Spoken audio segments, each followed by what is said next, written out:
It is February 28th, 2026, a date that will mark an irreversible watershed in the contemporary history of the Middle East and the entire world. In a night of colossal airstrikes, jointly conducted by the United States and Israel in the heart of Iran, 𝗦𝗨𝗕𝗦𝗧𝗦𝗕𝗦𝗧𝗧, the supreme leader who has ruled the country with an iron fist since 1989, was killed at the age of 86. His sudden and violent death, which came at the culmination of months of mounting tensions, not only leaves an enormous power vacuum at the top of the Islamic Republic, but also triggers a series of chain reactions that are already setting the entire region ablaze. But let's take a step back to understand exactly what happened in these frantic hours, who was struck, and what the immediate consequences are of an attack that has a declared and unprecedented objective: regime change in Iran.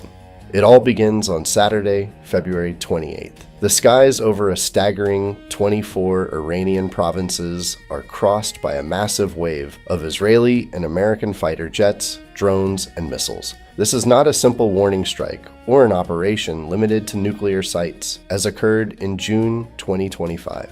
The main target, the most protected and inaccessible one, is 𝗦𝗨𝗕𝗦𝗖𝗥𝗜𝗕𝗟 super fortified compound in central Tehran. The attack literally pulverizes the residents. The first to break the news to the world is not Iranian state television, which is in an evident state of shock and confusion, but the President of the United States, Donald Trump. Trump announces the elimination of the Ayatollah, calling him one of the most evil people in history. In his message, the American president reveals the use of highly sophisticated tracking systems to locate the supreme leader, stating that this is the greatest chance for the Iranian people to take back their country. Official confirmation from Tehran arrives only several hours later. The Supreme National Security Council and Iranian state TV announced the death of the man who led the country for 37 years as its highest spiritual, political, and military authority. The government immediately declares 40 days of national mourning. But Khamenei is not the only high-profile victim of this surgical raid. Members of his closest family circle also lose their lives under the rubble of the destroyed compound. News agencies close to the military confirmed the deaths of a daughter, the son-in-law, and a granddaughter of the supreme leader. Alongside them, the American and Israeli bombings eliminated key figures of the security apparatus. Among these stands out General Mohammad Pakpour, head of the Revolutionary Guard's ground forces. The civilian toll of the joint offensive, however, is incredibly heavy. The Iranian Red Crescent reported over 200 dead and nearly 750 wounded across the country. Among the most dramatic news is that of an attack that struck an elementary school in 𝗦𝗨𝗕𝗦𝗖𝗥𝗜𝗕𝗘 in southeastern Iran, causing the deaths of over 100 people. The internal reaction in Iran reflects the deep divisions of a torn country. On one hand, there are scenes of inconsolable grief. In Mashhad, Khamenei's hometown, thousands of supporters gathered in tears around the Imam Reza shrine, waving black flags and portraits of the supreme leader. On the other hand, international sources and eyewitnesses on the ground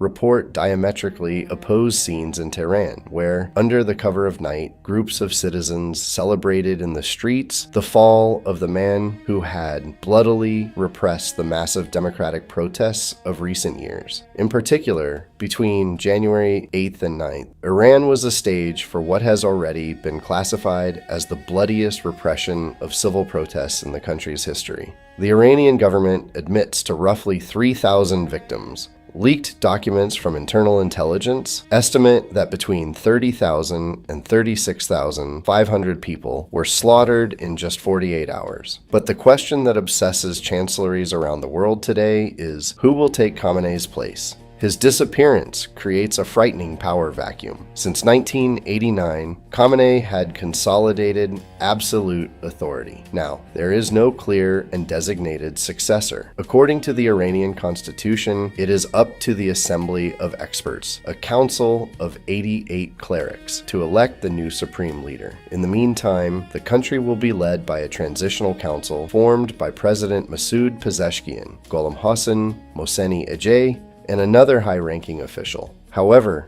many analysts fear that normal institutional procedures will be bypassed. The Revolutionary Guards, the powerful 𝗦𝗦𝗕𝗦𝗦😅 who control both the army and enormous slices of the Iranian economy, could take advantage of the chaos to definitively consolidate power, transforming the theocratic republic into a full-fledged military dictatorship. Iran, though fatally wounded at its highest levels, has already responded. A few hours after the start of the raids, the Iranian armed forces activated their arsenal, unleashing a massive reprisal on multiple fronts. The first target was Israel. Dozens of ballistic missiles rained down on Israeli territory. One of them evaded the defense system, scoring a direct hit on a building in Tel Aviv. Rescue workers speak of at least 1 dead and 22 wounded, with the structure partially collapsed and in flames. But the escalation did not stop at Israel. Iran widened the conflict by striking the bases and interests of American allies in the Gulf. The United Arab Emirates came under an unprecedented attack. The Abu Dhabi government declared it intercepted most of the 137 missiles and 209 drones launched against their territory. Yet, in Dubai,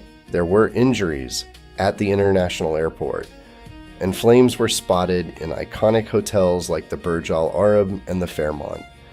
And as the skies ignited, anger also exploded in the squares of Iranian allies. In Baghdad, Iraq, a furious crowd mourning Khamenei's death clashed with Iraqi security forces, attempting to storm the American embassy in the Green Zone. The world wakes up to a profoundly altered reality. The U.S.-Israeli military operation achieved its primary tactical objective, decapitating the leadership of modern Iran. But it has also triggered a chain reaction that no one exactly knows how to manage. American forces from Central Command declare they are ready to continue the campaign to dismantle nuclear sites in the coming days, while the Revolutionary Guards swear that the hand of vengeance will not let go of the Imam's assassin, and that they will strike relentlessly until the enemy is defeated. The gamble of Washington and Jerusalem is that this formidable shock will lead to the definitive collapse of the theocratic regime from within, giving power back to the people. But the concrete risk tangible in these hours of sirens and rubble is that of a devastating